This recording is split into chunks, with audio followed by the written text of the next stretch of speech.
Amigas y amigos, bienvenidos a la segunda temporada del programa Páginas de Nuestra Historia, que se realiza en alianza y agrupación de instituciones que tienen como fin común la educación, entregar cultura, conocimiento, que son la Universidad de Magallanes a través de UMAG Televisión y el Instituto de la Patagonia, en unión al Museo Regional de Magallanes. Instituciones que las tres tenemos mucho en común, incluso desde el nacimiento mismo, hace ya 50 años, el Instituto de la Patagonia.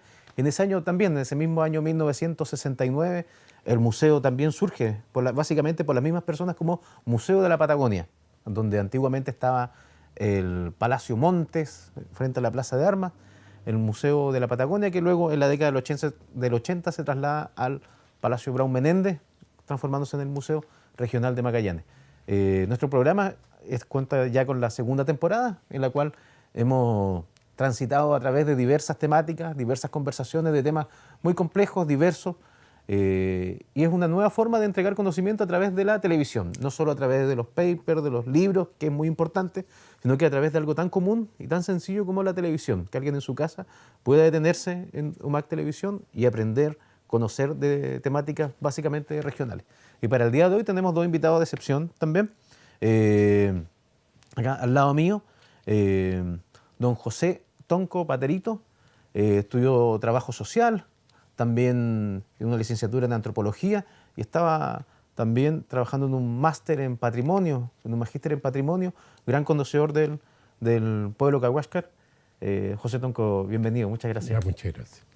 Y también trabajando en el Instituto de la Patagonia, la Universidad de Magallanes, arqueólogo reconocido por sus trabajos en estas temáticas en particular, y el poblamiento del Cono Sur austral, arqueólogo, doctor en arqueología en París, amigo también de la casa, don Manuel San Román. Bienvenido. Hola, muchas gracias por invitarme. Sí, no, muchas gracias por asistir y bueno, para responder algunas preguntas que la gran mayoría de la gente en su casa se hace, que pueden parecer algunas muy básicas o simples, pero en realidad sirve para llenar estos vacíos de desconocimiento. Cuando hablamos del poblamiento de América y del Cono Sur, generalmente se habla de la llanura, de la estepa, del paso a Tierra del Fuego, pero los canales por lo menos hay un desconocimiento de parte de la población de este tema. Don Manuel, usted que ha trabajado mucho sobre ese tema, ¿nos podría contar un poco del poblamiento de los archipiélagos patagónicos? ¿Hace cuánto tiempo se dio? ¿Hay alguna noción general sobre los trabajos que ha realizado? Bueno, la verdad es que el avance del conocimiento arqueológico sobre el poblamiento a través del Pacífico, del archipiélago, es bastante reciente. Lo que tú bien describes tiene que ver con cómo se ha hecho la investigación. En los canales de Patagonia, recién aproximadamente a fines de los años 50 del siglo pasado, se descubrió un yacimiento muy cerca de Punta Arenas, en una isla pequeña que se llama Englefield, y ese sitio permitió por primera vez dar cuenta de una importante antigüedad de la presencia de grupos humanos navegantes en el archipiélago. Ese sitio tiene una antigüedad aproximada de 7.000 años antes del presente, digamos en fecha calibrada, calendario, y ese sitio, que es pionero en términos de que es el primero que se descubre y presenta esta evidencia antigua, bueno, en la actualidad son ya muchos sitios que muestran que todo el arco archipelágico, particularmente de la zona sur de Chile y del Pacífico, tiene evidencias de ocupación extendidas hasta el canal de Beagle, sur de Tierra del Fuego, en ese rango de fechas. Ahora también es interesante saber que la idea del poblamiento, no solo del archipiélago costero por la vía pacífica, es una idea que se ha instalado como una propuesta muy interesante para entender incluso el poblamiento del continente. Por un lado tenemos la evidencia del archipiélago, pero para entender el poblamiento de América ya se ha planteado como hipótesis muy interesante de que una de las vías, no solo la que tú comentas del interior, ¿no? Yeah. De los cazadores, digamos, de praderas, de animales terrestres, también habría toda una línea de gente con adaptación marina, con medios de navegación o ocupación costera que vendrían también descolgándose desde Asia desde hace muchos miles de años, y evidencia de eso hay también en la costa noroeste de Canadá, por ejemplo. Hay sitios costeros que muestran esto hace más de 10.000, 11.000 años atrás. Ocurre también en la costa de Perú, hay evidencias también en Chile, en la zona norte de Chile, en donde ya no es una excepción encontrar esta evidencia de gente utilizando los recursos marinos asentada en la costa desde casi la transición Pleistoceno-Holoceno. Eso es muy interesante. Y Patagonia todavía no alcanza esas antigüedades por un tema probablemente de la intensidad con que se ha investigado, pero tiene también evidencias del orden de 7.000 años. Y para completar la idea, y otra consulta que surge también, claro, podemos ver como un espacio geográfico medianamente acotado, pero si contamos las costas, es un territorio enorme el archipiélago patagónico. Son miles de kilómetros, la verdad. Yo recuerdo solo una estimación que hizo un arqueólogo, y él solo, o sea, una estimación, digamos, rápida, habla de aproximadamente 30.000 kilómetros de borde costero. Si uno todo el archipiélago lo desmenuza en todas las islas, islotes, fiordos, y uno establece cuántos kilómetros de costa equivalen, bueno, es una cifra monstruosa, digamos. Entonces también eso explica un poco es difícil hacer investigación en arqueología porque son extensiones muy importantes de terreno y son de difícil acceso para nosotros, digamos, para los investigadores. Claro que sí. José, en conversaciones anteriores nos aclaraste muchos temas. En particular, conversamos sobre la errada identificación de Alacalufe, que tú lo corregiste muy bien y trabajamos esa temática. Ahora ya, en este poblamiento inicial de los archipiélagos, ¿nos podrías contar a modo general el pueblo cahuéscar? ¿Quiénes eran o quiénes son? ¿Quiénes son el pueblo cahuéscar en la actualidad? Ya. Bueno, el pueblo cahuéscar son nómades, cazadores, recolectores, que tenían de territorios bien definidos, digamos. No se sabe la cantidad de habitantes que había en los comienzos de la iniciación o comunidad primigenia. Azaroso podríamos decir 4.000, 5.000, pero no se sabe. Entonces, para recorrer en miles de años una cantidad enorme de distancia, se necesita al menos una buena cantidad de personas. Y de hecho, todos los territorios que existen a lo largo de Chile, que son territorios cahuéscar, están completamente identificados. Son viajes, imagínate, millones de años, generación tras generaciones que recorrieron todos haciendo nomadismo. Entonces, cuando uno piensa en nomadismo, bueno, Gusinde dice que es una navegación azarosa. La verdad que en la perspectiva, digamos, intergrupal, nomadismo nunca ha sido una navegación azarosa. Todo lo contrario, todos los viajes que existen desde los comienzos hasta la fecha, todo tiene una planificación bien definida, digamos. Entonces, yo estaba pensando que todos los territorios, como son cazadores, recolectores, todos los territorios están identificados en acceso de casa, por ejemplo, lugares de mejor casa, mayor cantidad de alimentos, qué sé yo. Entonces, desde la concepción económica de los cahuéscar, y eso es lo que hacían, por eso recorrían, no eran un viaje, digamos, de turismo, simplemente eran buscar la diversidad alimenticia, por eso viajaban mucho. Ese era su ser, digamos, de andar por los canales. Entonces, bueno, Manuel sabe que ha explorado la mayor parte de la Patagonia.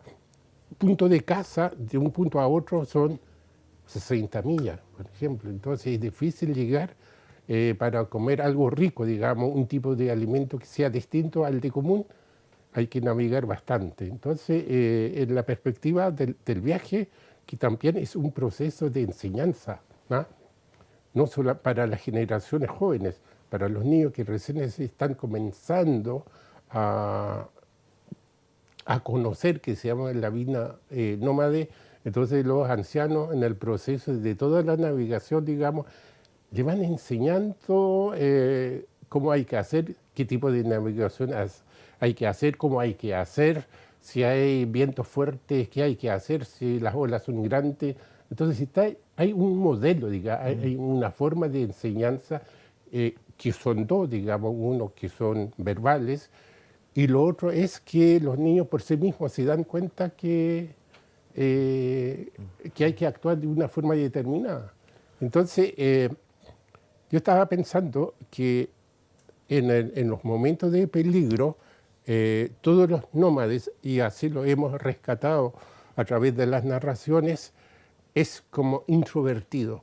O sea, si bien es cierto que todos están asustados, pero ese susto no lo demuestran, sino que están así como robots mirando, haciendo el trabajo. Entonces, gritar, por ejemplo, en un proceso de navegación, en situación de peligro, es que está perdiendo la cordura. Entonces, sabiendo que iba a morir, lo lógico es llegar vivo a la costa, pero es que la gente tiene que estar pendiente de todas las maniobras que se puede hacer en caso de peligro. Entonces, los niños aprenden eso. Los niños desde chicos, en el proceso de navegación, cuando la situación está en peligro, no gritan, están tranquilos, tienen susto, pero están tranquilos.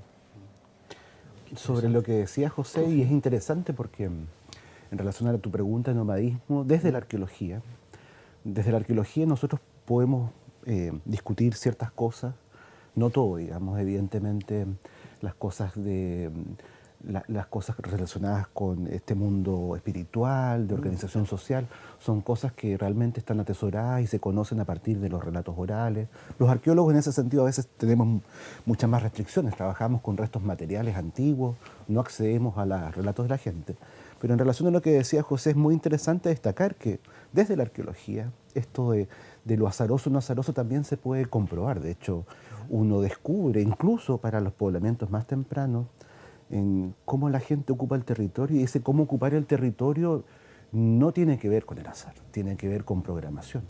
Y eso tiene que ver, y eso se puede evidenciar, de hecho se evidencia, cosa que hacemos los arqueólogos, nosotros discutimos, bueno, cuáles son los sentidos de ocupar un espacio en términos económicos, y económicos en este caso tiene que ver con qué especies se cazan, en qué época del año se está usando un lugar, porque podemos acceder a información de la estacionalidad, por ejemplo, cuando matan un lobo marino, un ave, o los peces son pescados, digamos. Hay muchas herramientas que usan los arqueólogos para saber en qué momento del año se ocurrió eso. Cuando uno ve la información arqueológica se da cuenta que esto que describe bien José no tiene que ver con el azar. La gente conoce el territorio y esto a partir de hace muchos miles de años atrás, o sea, cuando yo comento que las primeras ocupaciones que conocemos, que no son las más antiguas, las que conocemos, tienen 7.000 años, bueno, ya en esos momentos, cuando uno investiga los distintos sitios en distintos lugares, se da cuenta que esa gente conoce el territorio y el uso no es aleatorio del espacio. O sea, determinados lugares son usados y son usados recurrentemente porque ahí se obtienen cierto tipo de recursos. Hay lugares que son usados porque ahí se concentran lobos marinos, por ejemplo, o en otros hay cierto tipo de aves, o en otros hay pesca. Hay lugares que es interesante, sobre todo para la zona más sur, asociada al Estrecho de Magallanes. En esta zona, a diferencia de más al norte, desde el mundo marino se puede acceder a ambientes diversos como la estepa. Entonces, en esta zona en particular, es muy interesante la atracción que pudo ejercer, por ejemplo, la caza de guanacos, que más al norte, la zona de Portugués, no están disponibles. Ahí está el Campo de Hielo Sur, la geografía es un poco más, digamos, restringida en relación a tu posibilidad de acceder a recursos terrestres. Hay solo huemul como mamífero terrestre importante, pero acá, por ejemplo, vemos en el registro arqueológico que la gente de los canales, los canoeros, los antecesores o ancestros de los cahuéscar, es gente que tiene un monitoreo, un conocimiento del territorio muy grande, digamos. O sea, y en ese sentido el azar no cabe como estrategia. La estrategia es muy programada. Y eso solo es posible en relación a que la gente conoce muy bien dónde moverse, cuándo ir a cuál lugar y todo eso. Eso es como muy notable. Y eso desde la arqueología se puede percibir, se puede medir. Y es digamos, como bien fuerte eso. Muy interesante. Y José, Manuel se refería al tema de la caza, que sí, también me llama mucho la atención porque en realidad esta visión como general que se tiene de pueblo cahuéscar es básicamente la caza de mamíferos marinos, de recolección, pero no de la caza interior. Me llama mucho la atención. No sé si nos puede comentar algo sobre sí, claro, el concepto de caza sí, que claro, se desarrolla. Pero antes de responder a esa pregunta, quisiera hacer una un tipo de argumentación, digamos. Sí, claro. Bueno, nosotros con Manuel hemos conversado muchas cosas sobre los jaguares que siguió. Y hay una cosa que me llamó la atención y que se registra en los relatos orales. ¿Ya? Manuel decía, nosotros hemos descubierto a través de la arqueología que principalmente los lobos finos se encuentran cercanos al mar exterior. Y entonces la caza, digamos, de los lobos de fino, principalmente, y tenía razón, siempre se encuentra en el mar exterior. Ahora con los relatos que tenemos, con todas las informaciones que tenemos, en la actualidad, digamos, el territorio de este a oeste está dividido en dos partes, digamos. Uno que es canal interior y el otro que es canal exterior, digamos, o el mar exterior. Entonces el Jaguasca tiene nombre. Todo lo que es canal interior se llama Yauto. Pintesqueros, canales, fiordos, bahías, senos, es Yauto. Todo lo que es mar extenso o abierto es Malte. Generalmente la caza de lobos marinos principalmente son cazas estacionales. Y entonces, y en las temporadas de primavera-verano, los jaguares que recorrían canales interiores, el Yauto, se iba en el primavera-verano hacia el canal exterior, cercano al Océano Pacífico. Y entonces, cercano del Océano Pacífico, a través de los registros orales, hemos descubierto que de la costa hacia el mar exterior, o sea, hacia dirección a Australia, digamos, hay pequeños islotes chiquititos que en el mapa no se ve, pero todos los jaguares conocen. De hecho, cerca de Ayagutao, un poco más al norte, hay un islote que no se ve hacia, ¿cómo se llama? Cabo Mogote, Isla Solitario, qué sé yo. Entonces, hacia el mar exterior está lleno de islitas pequeños que están a unos 8 kilómetros retirados de la costa. Entonces, los jaguares en temporada de verano, ¿y por qué en temporada de verano? Simplemente que en temporada de verano hay lobos chiquititos, lobos pequeños, lo ves, ¿no? Entonces iba a cazar, era fácil de cazar. Y además por la distancia, digamos, de la caza, en temporada de verano, la caza de lobo fino no era tabú, se podía ir las veces que quisiera, pero dependía del tiempo. A veces para ir a una lobería, que queda bastante mar adentro, digamos, tenía que permanecer en un solo lugar más de 40 días. Entonces eso, y ahí se podría encontrar el resto arqueológico bastante importante, todo lo que tiene que ver con el mar cercano al Océano Pacífico. Ahora respondo, ¿cuál era El tema de la cacería. la cacería? Bueno, ya hemos dicho que todos los lugares son, y todos los viajes y los lugares, bueno, los lugares están planificados. O sea, todos los jaguares saben los puntos de caza. O sea, no hay ninguna duda. Y eso se enseña de generación en generación a través del proceso de navegación, le van enseñando los lugares de caza. Y entonces, la caza en los canales interiores, en el Yautoc, son dos, digamos, o son varios. Y están los huemules y está el lobo fino, o sea, no, lobo común. Entonces, por esa razón, generalmente, no sé por qué, esos lobos comunes se encuentran siempre en los mintesqueros, a veces. Entonces, la mayor parte del mintesquero te pueden encontrar. Pero además, a lo largo de los fiordos también hay parajes de lobo. Pero generalmente, si uno revisa o inspecciona los mintesqueros, ahí tiene parajes de lobo. Entonces son dos. Tiene parajes de lobo, tiene parajes de cormoranes.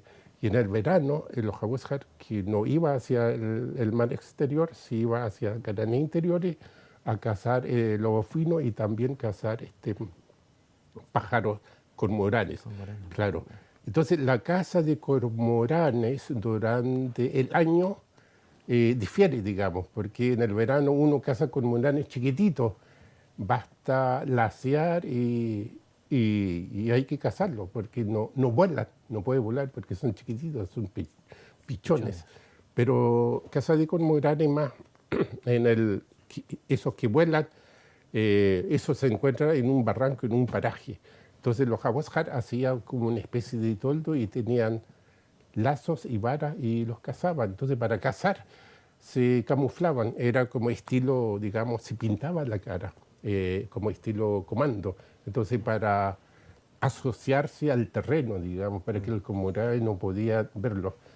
Y es bastante llamativo ese proceso de caza. ¿Ah? Sí. Manuel, también sobre este poblamiento de los archipiélagos patagónicos en particular. Me llama mucho la atención el trabajo de los arqueólogos. Si me pudiera comentar, y para la gente que no conoce mucho de estas temáticas, por ejemplo, Ortiz Troncoso ha desarrollado vasta investigación y ha encontrado ¿pero qué se encuentra? ¿Qué elementos se pueden encontrar que nos pueden hablar sobre el poblamiento inicial de los archipiélagos? Bueno, hay varios como elementos. Primero que nada, cuando uno habla de sitios, evidencias arqueológicas, ¿qué es lo que encontramos? Son los restos de antiguos campamentos, ¿Ya? como podría ser visto desde una perspectiva más histórica, donde la gente instaló su vivienda, su choza, habitó, comió, descartó en algún sector los restos de comida, tuvo su fogón. Bueno, esos son los sitios que buscamos, Ya. que evidentemente con la perspectiva temporal de los arqueólogos no encontramos ni la estructura de las chozas, o sea, todo esto generalmente queda cubierto por sedimento y lo que nosotros tratamos de ubicar, digamos, son evidencias como las más características de la ocupación costera del archipiélago. Tiene que ver con las acumulaciones de valvas de conchas, lo que se llaman conchales. Los conchales son como una de las pistas, o sea, los depósitos de concha, una de las pistas para ver con estos antiguos campamentos. ¿Y cómo hacemos eso? Bueno, no siempre la gente conoce o ha visto cómo es el archipiélago. Nosotros tenemos la imagen Punta Arenas, claro, o Natales, incluso Puerto William, en lugares donde hay bosque, pero hay sedimentos, producto de que hay hubo hielo y se generó mucho depósito de sedimentos. En el archipiélago, más hacia el occidente, de la zona que habla José, de la isla Wellington, Puerto Ordene, y toda esa zona, es una zona con un paisaje bastante distinto. Básicamente donde hay pocos sedimentos, es un lugar tapizado, un bosque muy denso, donde no siempre los bordes costeros son con playas, terrazas o esplanadas. En esos lugares la búsqueda de sitio es bastante más complicada, porque primero significa tratar de adentrarse y caminar en ese bosque, superar el sotobosque, y luego de eso uno ve solo vegetación o pantano. Para encontrar los sitios generalmente uno usa taladros, toma muestras de sedimento y trata de identificar este tipo de evidencias, por ejemplo, restos de concha, de carbones, en algunos casos pueden aparecer hasta pequeños fragmentos de huesos de ave, como las que contaba José, de cormoranes u otras cosas. Y eso es como, a grosso modo, digamos, la manera de identificar esa evidencia. Y dentro de las evidencias, bueno, están estos sitios de campamento, los sitios muy antiguos, dependen, muy cerca de Punta Arenas, acá en Fuerte Bulnes, donde está Fuerte Bulnes, cerca de ese sector hay al menos 3 o 4 sitios que tienen cerca de 7.000 años de antigüedad, que comparten tecnológicamente los mismos atributos, los mismos tipos de arpones, son de gente que navegó, y eso no solo lo sabemos por los restos de alimentación que encontramos, que tienen que ver con lobos marinos, con cormoranes, lo que describe José, bueno, eso que aparece y tiene esa antigüedad, sino que además en estos sitios se han recuperado restos óseos humanos.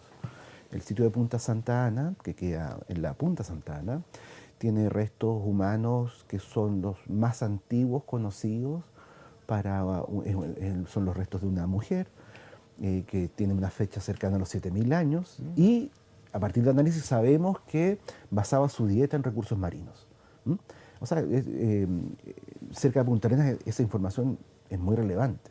Y hay varios otros sitios, en Bahía Buena, que es un sitio que está muy cerquita, también aparecieron restos fragmentarios de restos humanos. Cuando digo fragmentarios uno piensa de repente un esqueleto entero, no.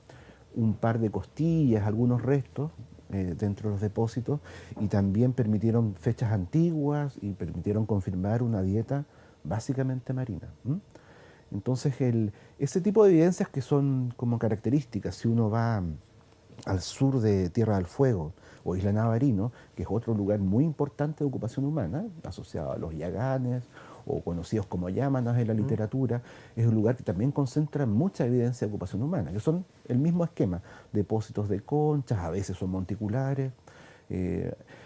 Y hay una cosa que es interesante, que sobre todo porque José lo mencionaba para la zona de Puerto D, en el tema de la casa, el uso del espacio del borde exterior de Malte o Yautoc.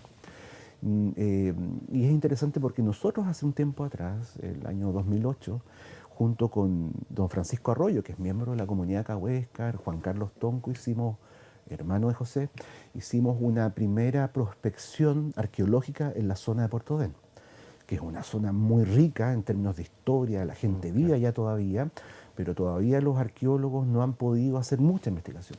En ese viaje, básicamente, más que una prospección hecha por arqueólogos, fue los datos de don Francisco los que nos dirigieron a relevar esta evidencia, y gracias a eso, por ejemplo, pudimos registrar directamente nosotros, gracias a datos de don Francisco, 28 yacimientos arqueológicos, y estos islotes que cuenta José, que es la banda pacífica, que nadie diría, uy, la gente va porque siempre se habla de las frágiles canoas y eso. Claro. Pero don José nos describió y nos marcó muy bien, incluso estas estrategias que comentaba José. En el fondo, el tema de la espera en el borde pacífico. Para que se haga una idea, el borde pacífico en el archipiélago de Patagonia es un lugar donde cuando hay mal tiempo hay olas de 8 metros, de 10 metros. O sea, es digamos, la antítesis de Pacífico, como sea, ¿no? Claro. ¿Ah? Entonces, ese es el medio, para que tengan la idea, porque en el fondo estos islotes del exterior no es como mirar acá la isla Isabel o la isla Marta, son islotes que están realmente golpeados por una mar de fondo muy grande, que incluso los días de calma tiene una mar muy, muy importante.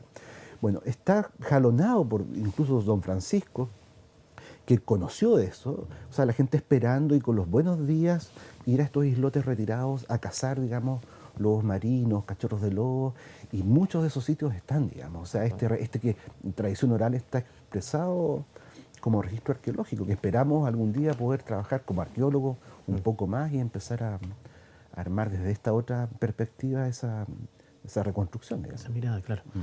Muy interesante la conversación, se nos ha pasado el tiempo volando. Vamos a hacer una pequeña pausa en UMAC Televisión para luego seguir conversando sobre esta temática tan interesante del pueblo Cahuéscar y la ocupación primigenia de los archipiélagos patagónicos. Muchas gracias. Volvemos en unos minutos.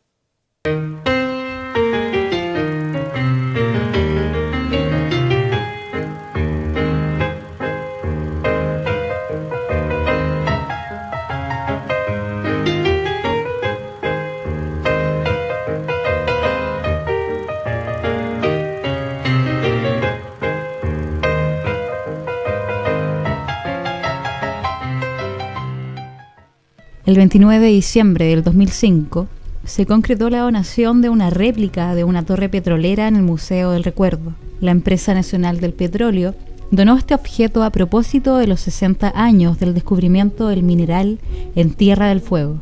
En esta oportunidad se colocó una placa en homenaje al ingeniero Eduardo Simian Galet. A finales del siglo XIX se realizaron los primeros hallazgos en la península de Brunswick. Tras la noticia, rápidamente se organizaron los primeros sindicatos y exploradores para explotar los recursos. No fue sino hasta el 29 de diciembre de 1945 que se logró encontrar en Tierra del Fuego un pozo petrolero. El 19 de junio de 1950, el presidente Gabriel González Videla firmó el decreto de ley número 6918. Esta torre, que actualmente está en el Museo del Recuerdo, pesa aproximadamente 7 toneladas y una altura de 16 metros.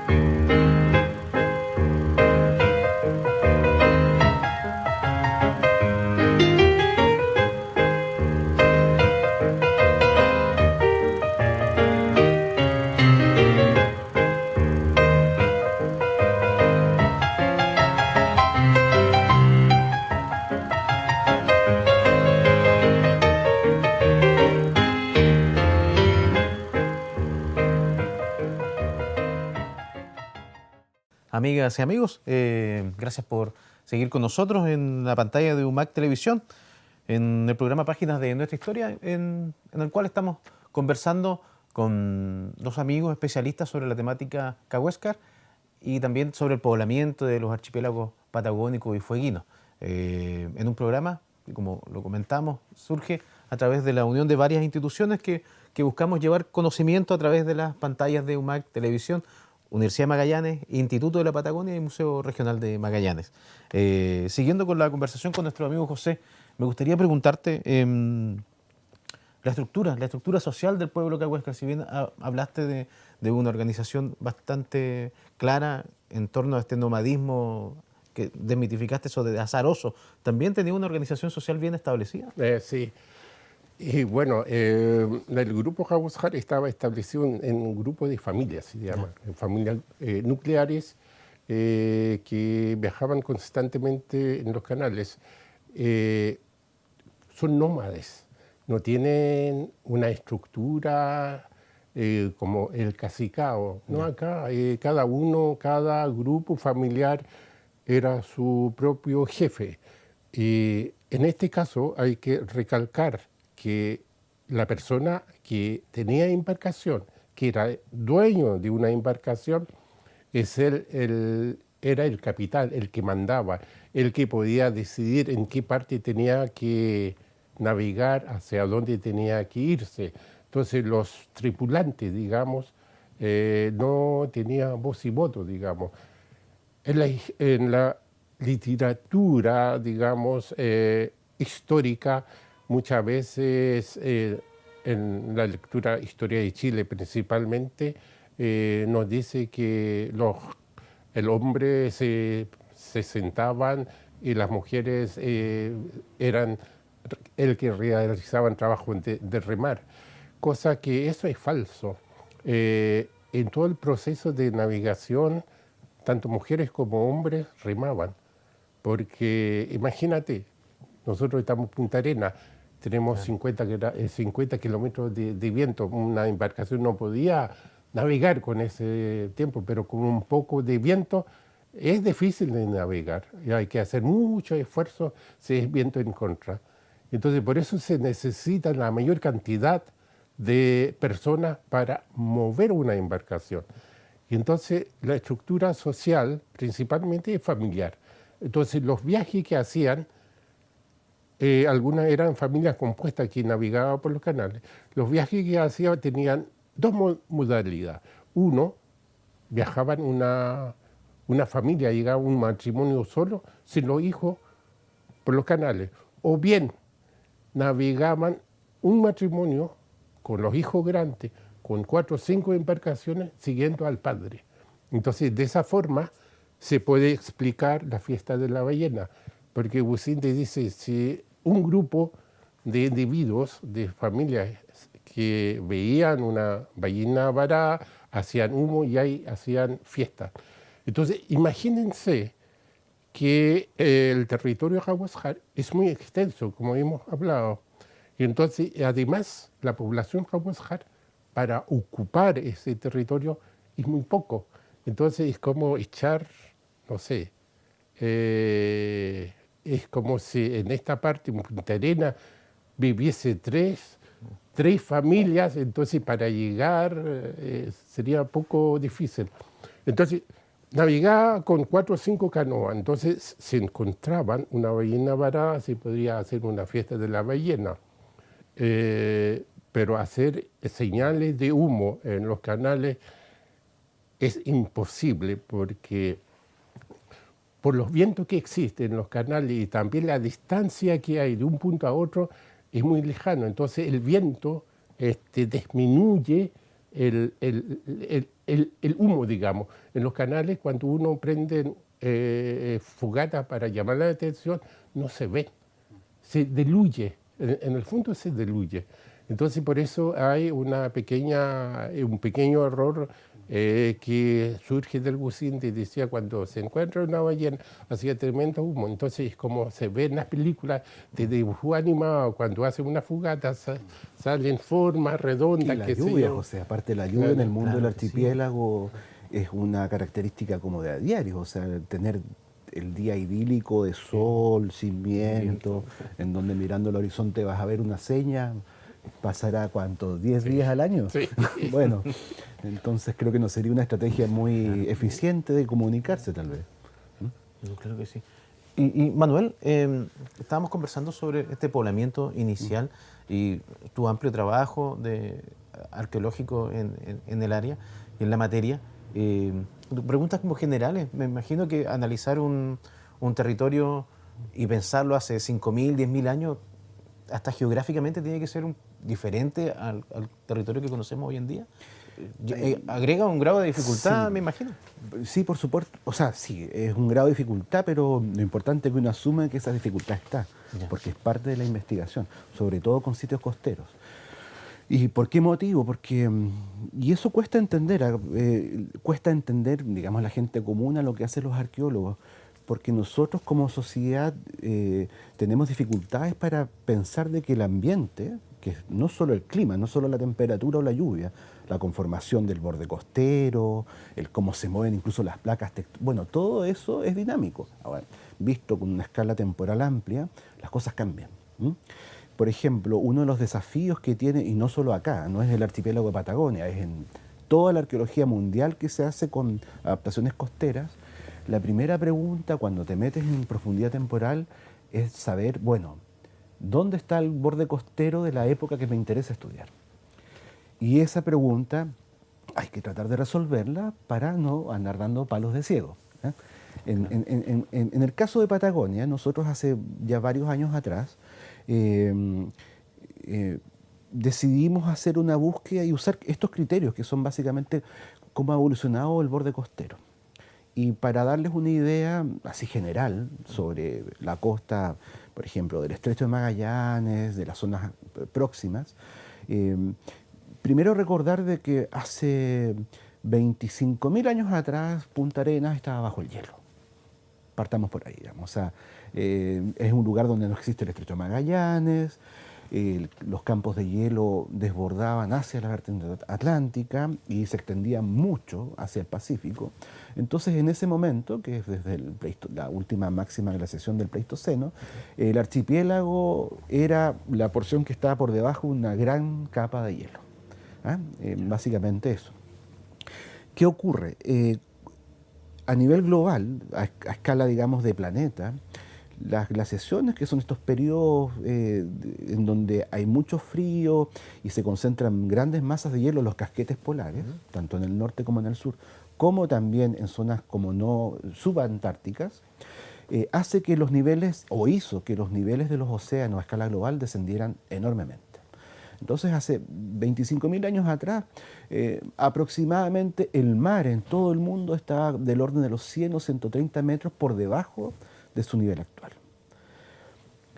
Ese proceso de glaciación comienza a irse en retirada hacia los últimos 14.000 años o 12.000 años atrás. Y para entender ese escenario, pensemos de que Tierra del Fuego no es una isla. O sea, Tierra del Fuego está conectada al continente, no existe el Estrecho de Magallanes, hasta recién aproximadamente 9.000 o 8.000 años. Entonces, obviamente con una escala de muchos miles de años, pero eso te da cuenta de lo dinámico que es, incluso cómo se conforma un paisaje. En el caso del mar, que es lo que nos motiva en la arqueología costera, sabemos que el nivel del océano fue paulatino. Digamos que hace unos 14 o 12.000 años ya el océano Pacífico, como comienza progresivamente a aumentar el nivel de los océanos, comienza a invadir lo que antes estuvo ocupado por hielo y que ahora son estos fiordos del archipiélago occidental. Y ya muy probablemente hacia finales de este proceso tenemos toda la zona del archipiélago inundada por agua del Pacífico, salvo algunas zonas donde todavía había casquete de hielo, y hacia 9.000 años se abrirá el estrecho. Es decir, la maritización del archipiélago, o sea, el archipiélago no estuvo disponible ahí toda la vida. O sea, si preguntamos la antigüedad posible para el mundo, la franja costera pacífica, o el archipiélago que conocemos, digamos, es tentativamente posterior a la última glaciación. Entonces ya tenemos un escenario en donde buscar evidencias previas sería un poco inútil, ¿no? Si no conocemos esta historia ambiental. Y la otra cosa que ocurre, porque es una ensalada de procesos, es que luego el mar, hace 9.000, 8.000 años, va a rozar el nivel que conocemos ahora. Pero luego seguirá subiendo, y el mar siguió subiendo hasta hace aproximadamente 6.000 años atrás. Es decir, tuvimos un nivel oceánico o del mar mucho más alto que el que conocemos ahora. Y luego comenzó, a partir de 6.000 años, a bajar. ¿Qué implicancias tiene eso para un arqueólogo que quiere buscar evidencias costeras? Bueno, la pregunta que decía al inicio, tenemos que saber dónde están las líneas costeras de los distintos momentos en donde yo quiero buscar evidencia. Y ese trabajo lo hemos hecho, por ejemplo, hemos tenido una gran suerte, gracias a la geomorfología de la zona local. Nosotros hemos encontrado acá una serie de terrazas marinas. Básicamente son pequeñas explanadas, y ahí hemos encontrado evidencias de distintas antigüedades que están súper bien ordenadas en relación a qué terraza marina correspondan. Es decir, los sitios antiguos están generalmente en la zona del Estrecho de Magallanes, a alturas sobre 10, 12 metros del nivel actual del mar.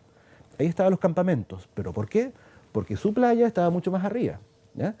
Entonces, a medida que estamos hablando del proceso cuando el mar subió mucho a los 6.000 y después empieza a bajar. Cuando empieza a bajar el mar, los de 4.000 años están un poco más abajo, más cerca del nivel del mar actual y más cerca de la costa, porque ya esos lugares fueron desocupados por el mar. Y finalmente, las ocupaciones tardías se encuentran actualmente en los bordes costeros actuales, o sea, en las playas o muy próximo a las playas de la costa actual. ¿Te fijas? Entonces, sí, evidentemente la evolución del paisaje es clave para un arqueólogo, para la arqueología costera, y en el caso del Estrecho tenemos un súper buen ejemplo de eso. O sea, la gente se instaló cerca de las playas, pero esas playas no han estado siempre en el mismo lugar. Y ese ha sido un criterio que ha sido bastante exitoso para poder dar cuenta de la evolución del poblamiento de los cazadores marinos, navegantes en esta zona. Pero muy interesante y clarificador. José, estamos hablando sobre la diversidad del pueblo cahuéscar en este constante transitar y sobre su concepción intragrupal, en realidad. Sí, ¿Cuál era esta organización, los diferentes grupos del Ya, pueblo cahuéscar? perfecto. Voy a... Está bien. Sí, lo voy a responder.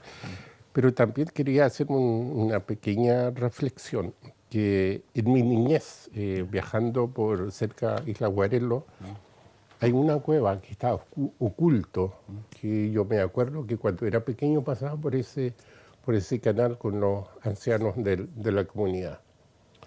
Esa cueva es una cueva, queda a unos 50 metros sobre el nivel del mar. Entonces, ahí hay una fogata, lo que me acuerdo, y también hay hueso de ballena. Entonces, ese lugar todavía nadie lo ha explorado, nadie lo ha revisado. Evidentemente, la persona que conoce, la gente de Comunidad Cahuéscar, habría que hacer un trabajo en esa zona, digamos. Y lo otro que, antes de entrar a lo intergrupal, lo otro que quería comentar con respecto a los primeros inicios de los Cahuéscar es acerca de la navegación. Nosotros tenemos dos tipos de registros orales que hemos rescatado a través de mitologías. En un primer momento, la gente habla mitología con respecto a la embarcación. Solamente podemos basar en los mitos. Y los mitos dicen embarcaciones de cuero de lobos. Y en el segundo momento, esto es una hipótesis, yo no puedo comprobar qué es lo que salió primero, la embarcación de cuero o la embarcación de corteza. Y de hecho hay muchos registros de embarcaciones de corteza, 1700, qué sé yo. Entonces hay una pequeña incógnita. ¿Cuál es cuál? Podría ser el primer inicio, la balsa, después la embarcación de cuero, pero además que en la embarcación de corteza, la corteza se saca semestralmente, no se saca todo el año.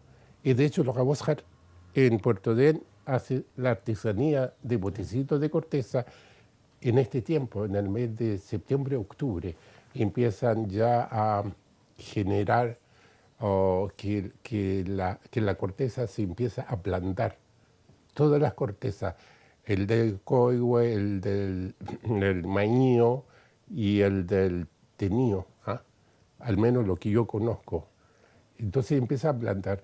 En tiempos de invierno la corteza se empieza a apretarse duro. Y de hecho en el tiempo de verano, en este tiempo primavera, verano, la corteza de maíz emite ¿cómo se dice? Saca unos juguitos que son muy ricos. Exuda, sí. Claro, exuda sí. Juguitos que son muy ricos. Y los japoneses lo tomaban. Entonces había que hacer una reflexión, hacer un tipo de artículo con respecto a la embarcación primigenia, que es la canoa, o cuál fue el primero, el del cuero o la corteza, después el cuero, no lo sé. Pero hay registros mitológicos, existen. Con respecto a la diferenciación de los Hawashar interiormente, al interior del grupo, los Hawashar estaban divididos en 4 partes, ¿ya? En la parte del norte, del canal Adalberto hacia Golfo de Penas, archipiélago guayaneco sí. Se llama, ¿cierto? Sí. Sí. Entonces ahí estaban los grupos que interiormente los Hawashar lo denominaban Salam, eran Hawashar. Y después de Adalberto hacia el sur, qué sé yo, más allá de Guarelo, son los Chahuites y todo el sector de Natales hasta Muñoz Gamero, eran los Quelelches, y esta parte de la Patagonia eran los Tahuaxer. Y hay una pequeña diferencia respecto a la historia que nosotros tenemos, que nosotros contamos, que los abuelos cuentan, que los Tahuaxer, que son Hawashar, se iban hacia el norte, pero la forma de hacer el campamento era distinto. Entonces ellos se ocultaban. Entonces para hacer el campamento lo hacían como los del Yagane. ¿Se acuerdan que es sobre 50 metros entre medio del monte? Entonces quedaba como un camuflado. Y justamente los Hawashar del norte se asustaban mucho porque estos Hawashar que vienen del sur se esconden y nosotros aquí estamos alojando al borde mar, a la vista de todos. Entonces se piensan y se cuentan que los Hawashar del sur, digamos, del Tahuacter y Quelelche, era muy belicoso por allá, entonces acostumbrado. Y tiene que ver con la geografía humana que había acá, que eran peleas constantes, qué sé yo, entonces uno tenía que sobrevivir. Sin embargo, los Chahuites y los Hawashar y Salam, Hawashar del norte, eran muy pacíficos. Y de hecho existen encuentros pacíficos entre los chonos que venían ustedes saben, del norte, y se juntaba ahí cerca del Solitario, Guayaneco, sí. Isla Campana, toda esa parte. Entonces eran encuentros muy, muy pacíficos y la gente lo habla. Venían navegando, dice, y no había peleas. ¿Ah? Entonces solamente una pequeña referencia que los Hawashar de esta parte eran muy peleadores, eran muy mañosos, eran muy engañadores. A lo mejor, José, porque ya estaban acostumbrados al tráfico de navegantes occidentales. Y también estaban un poco correteados ya con... Sí. ¿Ah? Manuel, hace un rato conversábamos sobre el poblamiento y uno tiene esa constante idea seguramente por la historiografía eurocéntrica, claro, apenas llega el europeo, empieza como una vorágine de ocupación. El poblamiento de los canales patagónicos me imagino que no tenía esa temática, que era más diverso.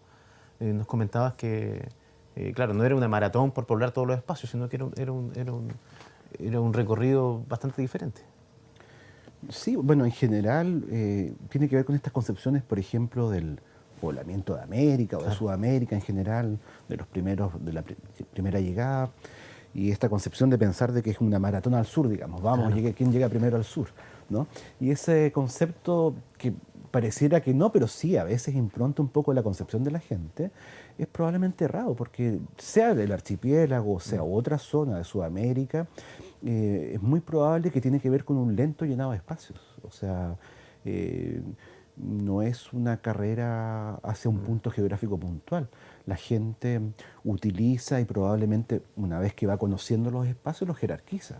Básicamente hay lugares que son mejores lugares para habitar porque, como dice José, por ejemplo, lugares que concentran muchos recursos en ciertas determinadas épocas, que te permiten comer bien, tener garantía de recursos, son privilegiados por sobre otros que por ahí son lugares en donde puedes pasar, pero no te vas a quedar a... Ese tipo de cosas como idea es importante para entender el poblamiento del archipiélago. Ahora, ¿qué pasa? Por ejemplo, cuando escucho atentamente lo que comenta José, que una de las grandes virtudes del conocimiento es que ellos han trabajado con la tradición oral, toda la información que conserva la comunidad, que es muy rica y variada, que nos ayuda para realmente entender estas cosas que sin esa sustancia no podríamos entenderlas, que eso es como fundamental. Pero desde el punto de vista de la arqueología, estamos muy lejos de tener siquiera como, llamémosle una cartografía, un mapa sobre los lugares que podrían ser más interesantes o más densamente ocupados que otros. Pero eso básicamente se responde porque toda la arqueología, o buena parte de la arqueología que se ha hecho para la zona, yo no diría del archipiélago, la arqueología de cazadores marinos está concentrada cerca de las grandes urbes actuales de Patagonia.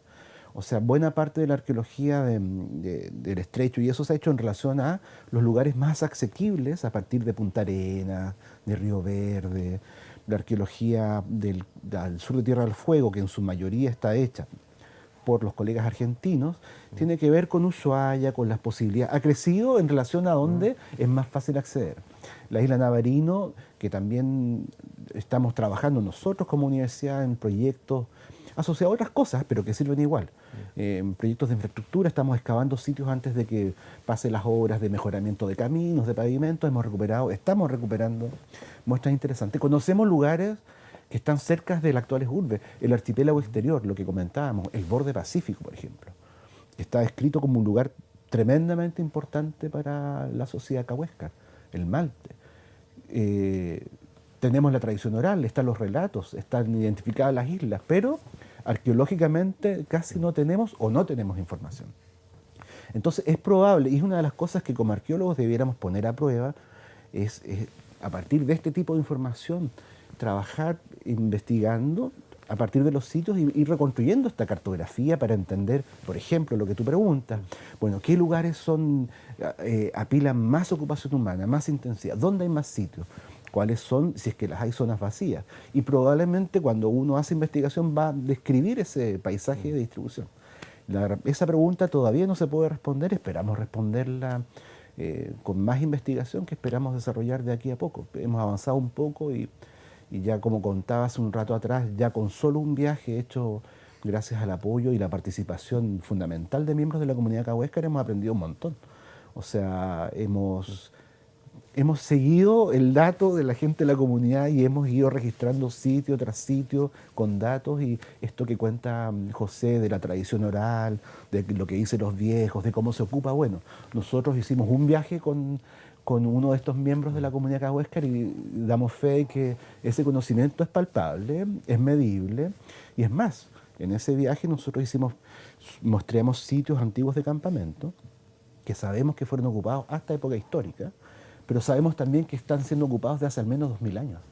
Entonces hay un gran potencial, desde la arqueología, dicho, asociándose con este conocimiento tradicional para seguir aprendiendo cómo se usó un gran territorio de nuestro continente. Sí, muy interesante. Bueno, ya la conversación se ha hecho tan agradable que el tiempo ha pasado volando, y la verdad que no quisiera despedirme sin conocer un poco más en qué están, qué proyectos están próximos a desarrollar, cuáles son sus próximos trabajos, recopilaciones de datos.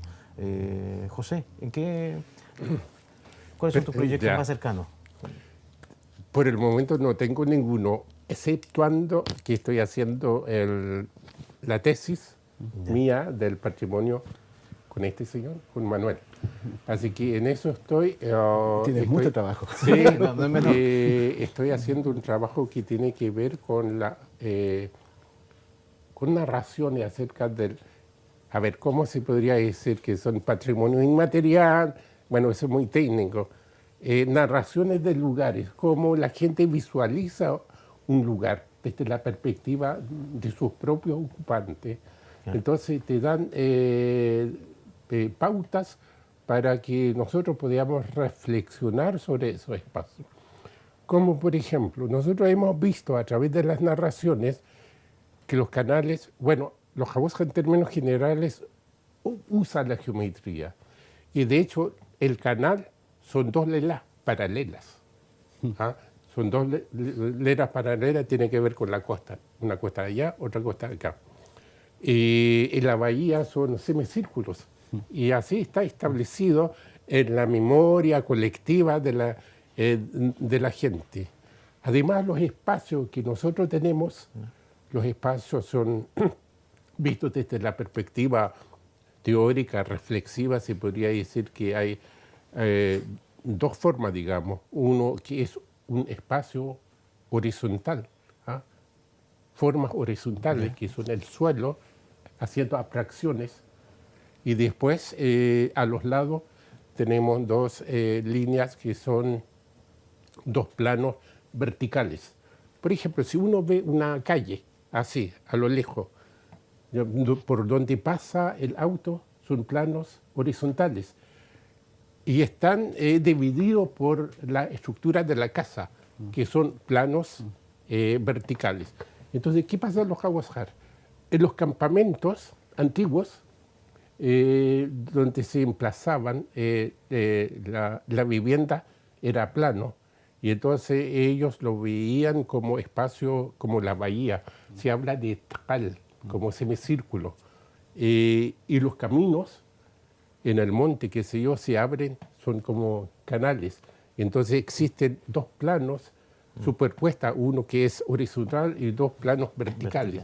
Y entonces es muy interesante visualizar. Así que ese trabajo estoy haciendo y prontamente le voy a enviar lo que hemos conversado en esa reunión, que he estado enfermo, por eso he estado un poco más no activo, pero en este tiempo ya en las próximas semanas vas a tener el trabajo para que lo puedas revisar. O sea, hace un trabajo muy interesante y tiene, aparte, un plus que es bueno decirlo. O sea, José junto con Óscar son investigadores, personas investigadoras a las que le debemos, yo creo que la más completa y profunda recopilación de conocimiento tradicional.